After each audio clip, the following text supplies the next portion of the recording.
Commander Morning. You see ukuthi commanders angifuni kube ngazi ukuthi ngijustify ukuthi dliwe wa12 ophongolo ne. Kodwa ngijutha ama members eMK wonke ne. Akhulume nabantu abahlala ophongolo wa12. Abantu abasidlile. Abantu abasuswe eSwaziland beze ngala.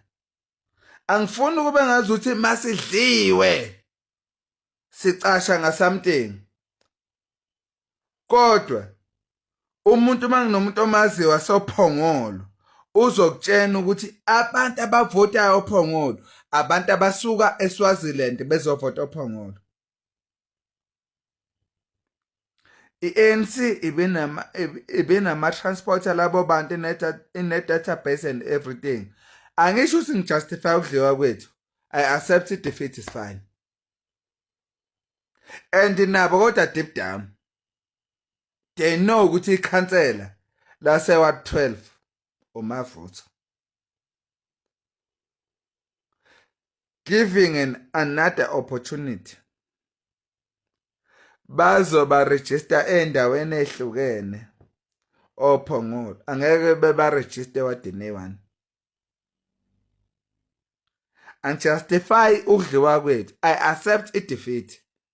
Angisho ukuthi ngithi kurojiwe in but deep down nabo bayazi ukuthi bathathe abantu baseSwaziland. It's fine, sidliwe. Sinenzeni ewa28 siyanitshena sathi siugadile umzila. Sawugada umzila. Umzila siugadanga kahle ophongolo. Come 2026 next year I will come here ngizonitshena ikhansela la kuleya ward kuzoba ikhansela le MK. Because labantu baseSwaziland bazobe sebevota kuma VDs kuma ward ahlukene. Unjustified defeat. Kodwa abantu basophongolo bayazi ukuthi bavotelwa abantu baseSwaziland. And labo bantu because bathola igrant in bavotela iANC.